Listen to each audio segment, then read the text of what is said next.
महाराज नसते तर खरं तर महाराष्ट्र नसता. कारण की तेव्हा महाराष्ट्राची कन्सेप्ट होती का नाही इथपासून वाद सुरू होतात.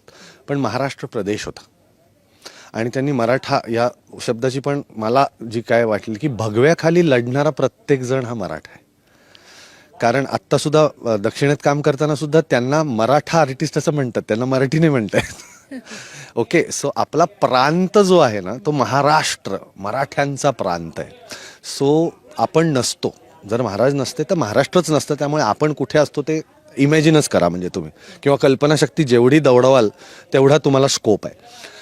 त्याच्या व्यतिरिक्त मला असं वाटतं की जे संस्कार घडले ह्याच्यात म्हणजे महाराष्ट्र घडण्यामध्ये संतांचा खूप मोठा हातभार आहे. हे सगळे संत आणि त्यांना मिळालेला राजाश्रय की त्यांचं सेफगार्डिंग, त्यांचा रिस्पेक्ट आणि त्यांचं धर्माचा आणि ह्याचा प्रचार आणि प्रसार हा खूप मोठा आहे.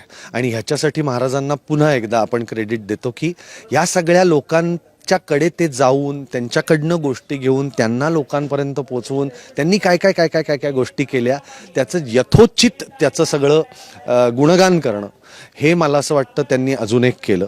आणि त्याच्यामुळे जो संस्कृतीचा जो एक मानबिंदू आहे महाराष्ट्रात, बघ ना किती म्हणजे फोक सुद्धा म्हणलंस ना तरी महाराष्ट्रात प्रत्येक ठिकाणी वेगवेगळं पडतं. लोकपरंपरा, लोकसंगीताची परंपरा, तर ही सगळी जी आहेत म्हणजे हे आता हा प्रश्नच असा आहे ना की महाराजांबद्दल काय आणि किती बोलायचं.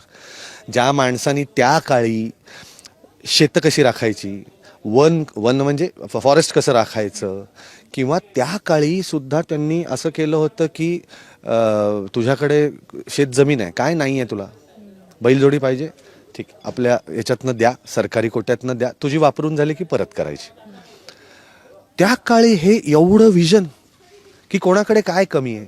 म्हणून रयतेचा राजा, जो रयतेचा विचार करतो की काय अडचण आहे बाबा, कशासाठी अडचण आहे, किंवा एखाद्याचं शेत जर जे आजही आपण फॉलो करतोच की एखाद्याचं शेत जर रस्ता करायचा आहे कोकणातला आणि एखाद्याचं शेत गेलं त्या तर त्याला तेवढा भूभाग देणं, ह्याच्या सगळ्या तरतुदी केल्या होत्या.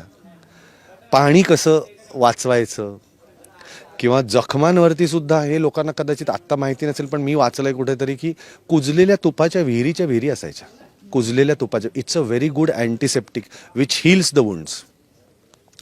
युद्धामध्ये जखम झालेली असेल तर त्याच्यावरती कुजलेलं तूप जर लावलंस ना तर ती जखम पटकन भरून येते. मग त्याचा एक अकाउंट ठेवलेला असायचा की आता युद्ध आहे किंवा मोहीम आहे तर त्याचा पूर्णपणे साठा आहे का गडावरती.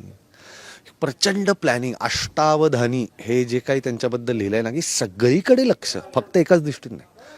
तर हे मला सगळ्यात महत्त्वाचं वाटतं. हे खूप मोठं कॉन्ट्रीब्युशन आहे. आणि मी हल्ली एक नवीन चालू केलं आहे की खूप कार्यक्रमात जातो तेव्हा आवडीने लोक मला अगदी भक्तिभावानी महाराजांची प्रतिमा, फोटो, मूर्ती भेट देतात.